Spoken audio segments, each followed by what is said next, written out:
Hi, this is Aaron Brown. This is an economic outlook from the Iron Range in northern Minnesota. Last time we talked, I think we talked about how the mines were back up and running. Well, I'm here on the western Mesabi Range here in Beauvais, on the edge of Beauvais, Minnesota, near where I live, and I have to say that the general feel here is not one of either optimism or pessimism. I'd say the status quo seems to be ruling the day. And talking about the status quo, the Iron Range is one of the places where the status quo is the most interesting.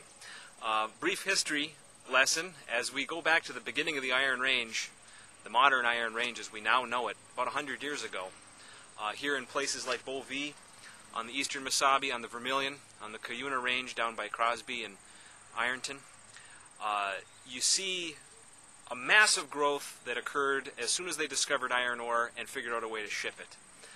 And we've seen booms and busts ever since based on the price of minerals. And right now the mines are running. And so the core jobs on the range are back.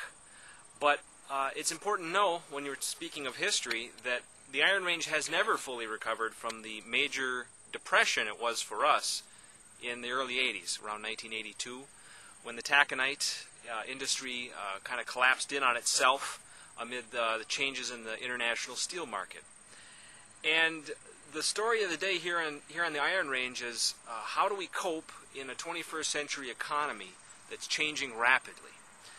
You've probably heard in most the major state media of new copper exploration, especially on the eastern Mesabi Range, near Babbitt and places like Ely at the border and edge of the boundary waters.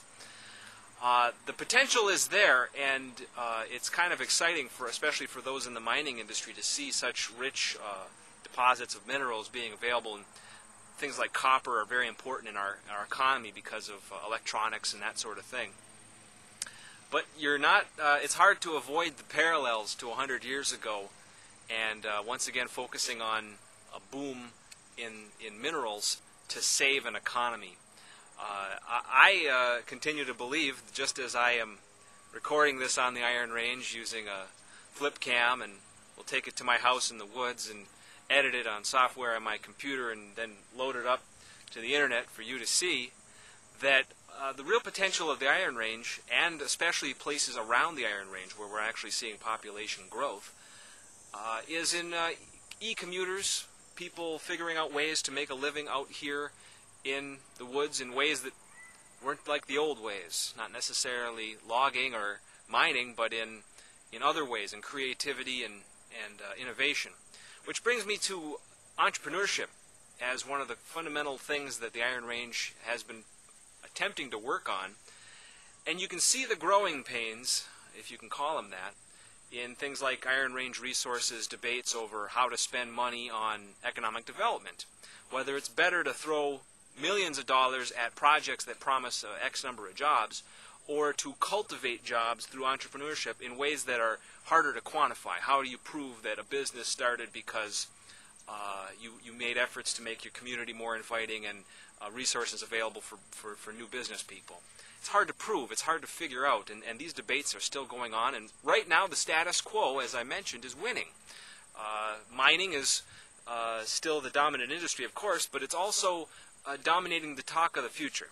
And I think that's something that's going to have to not necessarily change, but certainly adapt to the economy as it is. And it's an economy that doesn't really care about Minnesota or the Iron Range. It just operates the way it operates. And I think we as individuals, particularly here on the Iron Range, have a lot of power to change and figure out how to operate with our traditions and with our unique way of life up here, and still maintain those while functioning in a new economy.